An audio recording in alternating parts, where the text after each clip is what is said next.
bersama Badan Pengawas Pemilu, kita tegakkan keadilan pemilu.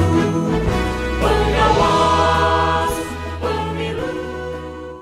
Sudah tahu apa saja yang menjadi kerawanan dalam pencalonan DPD, pencalonan perseorangan dalam konteks ini Dewan Perwakilan Daerah?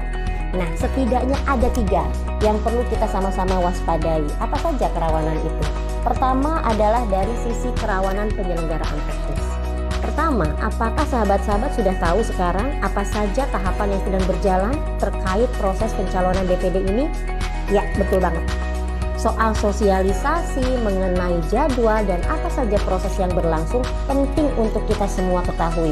Kenapa? Karena ini menyangkut hajat kita bersama. Kerawanan yang kedua berkenaan dengan penyelenggaraan teknis adalah bagaimana apakah para bakal calon yang saat ini sedang berproses untuk menjadi calon DPD kemudian sudah memahami secara baik soal aplikasi Silon, sistem informasi pencalonan. Kenapa?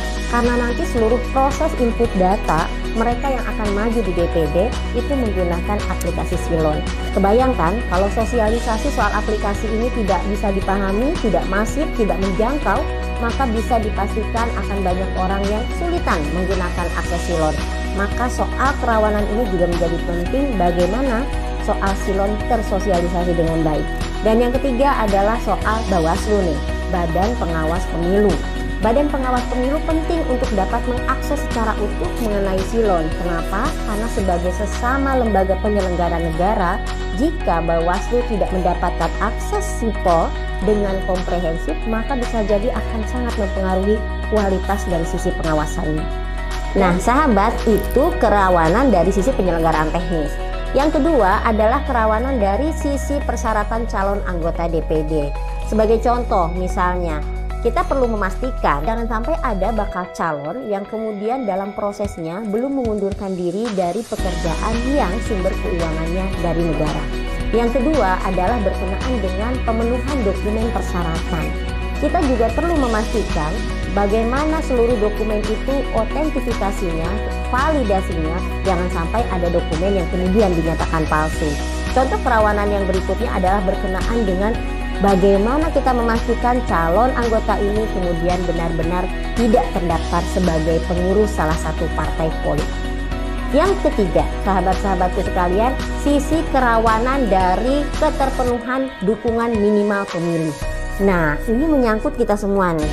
Misalnya, kita perlu loh memastikan kerawanan bagaimana kemudian tidak ada pihak yang dilarang dalam undang-undang turut memberikan dukungan.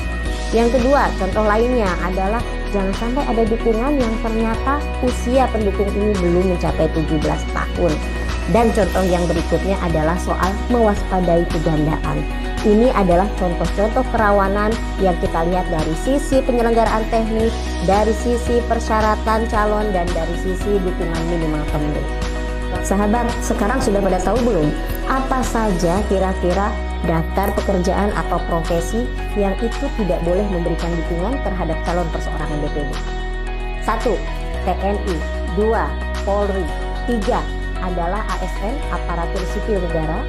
Yang keempat, tentu saja penyelenggara pemilu, dalam konteks ini KPU, Bawaslu, DKPP, mulai dari struktur yang ada di atas sampai di bawah, juga kemudian kepala desa dan perangkat desa.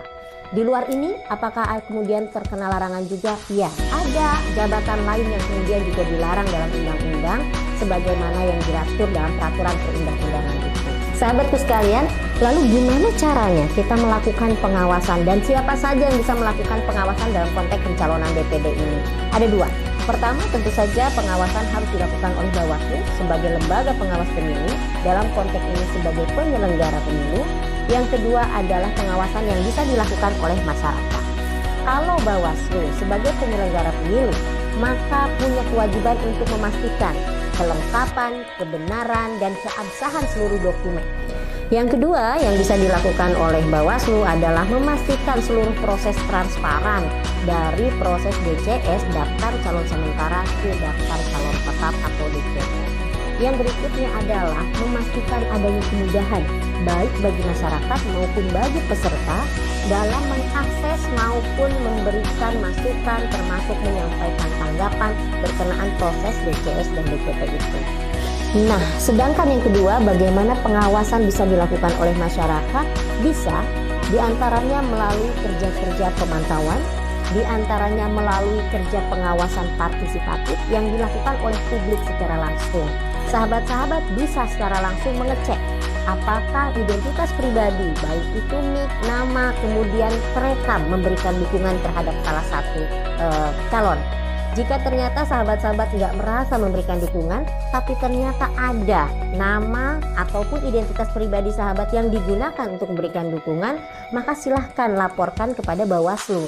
Karena Bawaslu punya kewajiban untuk menindaklanjutinya supaya identitas pribadi kita tidak disalahgunakan.